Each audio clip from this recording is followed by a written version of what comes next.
Sir పిఠాపురంలో రాజకీయ వాతావరణం వేడెక్కిందని చెప్పవచ్చు. ఎందుకంటే నిన్న వర్మ ట్వీట్ చేశారు. అయితే ఈరోజు మళ్ళా ఆయన ఈ ట్వీట్ నేను చేయలేదు అని చెప్తున్నారు. కానీ జనసేన వాళ్ళైతే ఈ ట్వీట్‌ని వాళ్ళు అంగీకరించట్లేదు. అలాగే దాని మీద విస్తృతంగా ఫైట్ చేస్తున్నారని చెప్పొచ్చు సార్. అయితే ఇది పంచాయతీ చంద్రబాబు నాయుడు వరకు చేరింది అంటున్నారు. అసలు చంద్రబాబు నాయుడు దీన్ని ఎలాగా ముందుకు తీసుకెళ్తారు? నిన్న కూడా చెప్పుకున్నాం మనం.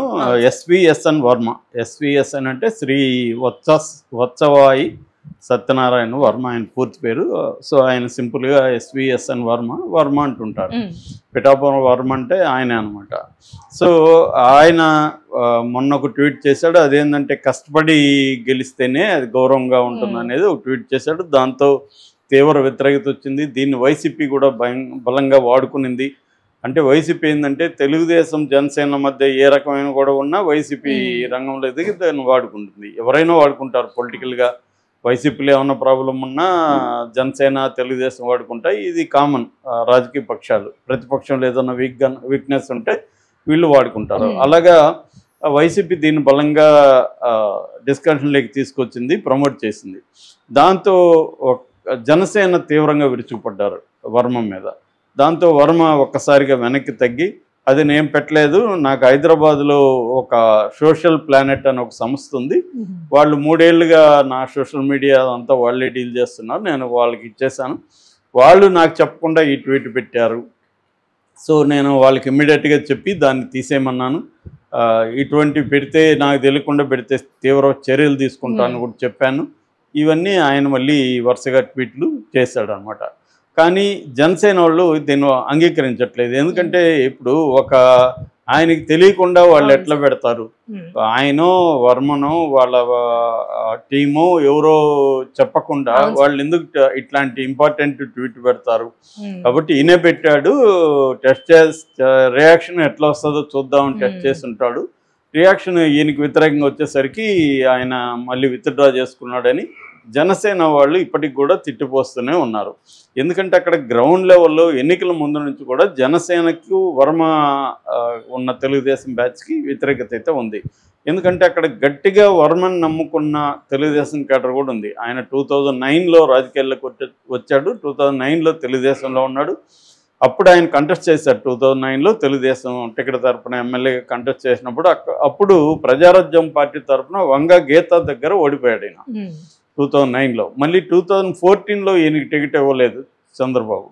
ఇవ్వనప్పుడు ఈయన ఇండిపెండెంట్గా పోటీ చేసి పెండెం దొరబాబుని వైసీపీ అతను ఓడించి ఈయన ఇండిపెండెంట్ గెలిచాడు. దాదాపు 57% ఓట్లతో గెలిచాడు ఈయన. గెలిచిన తర్వాత చంద్రబాబు మళ్ళీ తీసుకున్నాడు తెలుగుదేశంలోకి. ఆ తర్వాత 2019లో టికెట్ ఇచ్చాడు చంద్రబాబు. ఇస్తే పెండెం దొరబాబు దగ్గర ఈయన ఓడిపోయాడు. అప్పుడు వైసీపీ అప్పుడు ఏంటంటే జగన్ వేవ్ 2019లో ఉంది కాబట్టి మహామహులో ఓడిపోయారు కాబట్టి ఈయన కూడా ఓడిపోయారు. అయితే ఓడిపోయినా కూడా ఆయన ప్రజలను అంటి పెట్టుకొని ఉండడం, ఏమైనా కరోనా టైంలో కూడా ఇంటింటికి ఆయన వెళ్ళి వాళ్ళ బాగోగులు చూసి అవసరమైతే సరుకులు మందులు ఇవన్నీ ఇవ్వడం, ఇవన్నీ ఆయనకి మంచి పేరు తీసుకొచ్చాయి అన్నమాట. సో ఈ కాంటెక్స్ట్లో చంద్రబాబు అక్కడ ఈయనకి టికెట్ ఇచ్చే పరిస్థితి లేదు 2024లో. ఎందుకంటే ఒక పార్టీ పొత్తులో ఉన్న పార్టీ అధ్యక్షుడు అది కోరుకున్నాడు కాబట్టి పవన్ కళ్యాణ్ అది ఇవ్వాల్సి వచ్చింది. దాంతో ఈయన పిలిపించి నీకు నేను ఎమ్మెల్సీ ఇస్తాను, ఫస్ట్ ఎమ్మెల్సీ నీకే ఇస్తాను మన గవర్నమెంట్ రాగానే, సో నువ్వు త్యాగం చేయని చెప్తే ఆయన త్యాగం చేశాడు. మొత్తానికి ఆయన దగ్గరుండి పవన్ కళ్యాణ్ రావాల్సిన అవసరం లేదు, నేను గెలిపించి మీ చేతులు పెడతాను అనౌన్స్ చేశాడు. అదేవిధంగా ఆయన వాళ్ళ అబ్బాయి కిషోర్ వీళ్ళంతా గట్టిగా పనిచేశారు. నిజానికి తెలుగుదేశంకి జనసేనకి మధ్య విభేదాలు ఉన్నప్పటికీ కూడా తెలుగుదేశం కసిగా పనిచేసింది. ఎందుకంటే మళ్ళీ వంగగీత పోటీ చేయడం, జగన్ కూడా చాలా సీరియస్గా తీసుకొని అక్కడ దాదాపు 3 టీముల్ని మిథున్ రెడ్డిని ఇన్ఛార్జికి పెట్టడం, ఆయన పద్మనాభం ముద్రగడ పద్మనాభని కాపు ఓట్లను చెల్చడానికి, ఎందుకంటే కాపు ఓట్లు అరౌండ్ 90,000 అక్కడ ఉంటాయన్నమాట. ఇవన్నీ ట్రై చేశారు. అయినా కూడా వర్మ గట్టిగా ఉండడం వల్లే అక్కడ పవన్ కళ్యాణ్ గెలిచాడు. సో నేను నిన్న కూడా చెప్పాను, పవన్ కళ్యాణ్ చంద్రబాబు కోసం రాష్ట్రం అంతా తిరిగాడు. చంద్రబాబు అంటే కూటమి గెలవడం కోసం చంద్రబాబుకి అది బాగా హెల్ప్ అయింది. సో ఆ రకంగా చంద్రబాబుకి రాష్ట్రం అంతా హెల్ప్ అయింది కాబట్టి చంద్రబాబు కూడా తను అక్కడ పెద్ద తిరగకుండానే గెలిపించాలని వర్మని ప్రెజర్ చేసి వర్మ కూడా గెలిపించాడు. అయితే ఇప్పుడు ఏమైంది, వీళ్ళ గవర్నమెంట్ వచ్చింది, ఎమ్మెల్సీ ఈయనకి ఇవ్వలేదు ఇప్పటివరకు. ఎమ్మెల్సీ పోతే పోయింది, కనీసం ఒక నామినేటెడ్ పోస్ట్ కూడా ఇవ్వలేదు. ఆల్మోస్ట్ నామినేటెడ్ పోస్టులు కూడా అయిపోయినాయి. దాదాపు 9వ నెల కూడా స్టార్ట్ అయిపోయింది. 9 నెలలు వచ్చినా తనకేమీ పదవి లేదు. అదే ఇప్పుడు రఘురామకృష్ణరాజు వాళ్ళకి డిప్యూటీ స్పీకర్ ఇచ్చాడు. తను గెలిపించిస్తే ఒక పార్టీ అధ్యక్షుడిని, తనని పట్టించుకోవట్లేదు. పైగా జనసేన వాళ్ళు గొడవలు పడుతూనే ఉన్నారు. సో అందుకని అతనికి కొంత నిరుత్సాహం, లేకపోతే అసంతృప్తి, బాధ ఉండే అవకాశం అయితే ఉంది. దాన్ని అయితే కొట్టివేయలే. అందువల్ల ఆయన ట్వీట్ల ద్వారా దాన్ని పబ్లిక్గా ఎక్స్ప్రెస్ చేస్తున్నాడు. అయితే జనసేన వాళ్ళకి ఇది కోపం ఉంది.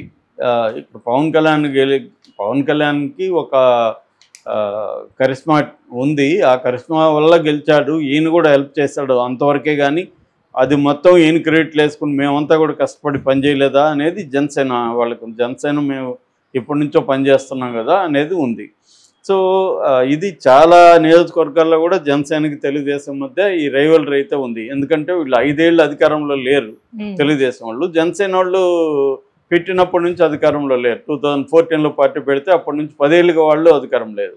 కాబట్టి ఇప్పుడు అధికారం వచ్చినాక వాళ్ళు అధికార ఫలాలు అంటే ఏంటి, డబ్బు సంపాదించుకోవడం at the end of the day. అట్లాగే ఏదో ఒక పదవులు, ఇవి అందరికి పదవులు రావు కాబట్టి కనీసం ఏదో ఒక రూపంలో డబ్బు సంపాదన అనేది అవసరం రాజకీయాల్లో. ఎందుకంటే రాజకీయాలు అన్నిటికంటే ఘోరమైన ఇన్వెస్ట్మెంట్ వ్యవహారం. నువ్వు ఏళ్ల తరబడి చేస్తే కానీ నీకు వస్తుందో తెలియదు. డబ్బులు పోయేదే కానీ వచ్చేది అనేది అందరికి ఉండదు. కొంతమందికి మాత్రమే అది ఛాన్స్ దొరుకుతుంది. కానీ దొరకని వాళ్ళకి అసంతృప్తి ఉండనే ఉంటుంది, ముఖ్యంగా కింది స్థాయిలో. అలాగా ఇప్పుడు వీళ్ళేం చేస్తున్నారంటే, వర్మ ఇలా చేయడం వల్ల, అంటే ఆయన కష్టపడి గెలవలేదనేది కదా ఈయన పెట్టాడు. దాంతో అసలు పవన్ కళ్యాణ్ పిఠాపురంకి ఏమేం చేస్తున్నాడు అనేది వీళ్ళు ప్రచారంలోకి తీసుకొచ్చారు. నిన్న కూడా ఒక పోస్ట్ పెట్టారు. అందులో పవన్ కళ్యాణ్ 27 ఎకరాలకు సాగునీరు అందించే ఏలేరు శివారు కాలువ ఉంది. ఆ కాలువకి గండ్లు పడి ఉన్నాయి. ఆ గండ్లు పూడ్చడానికి 85 లక్షలు శాంక్షన్ చేశాడు.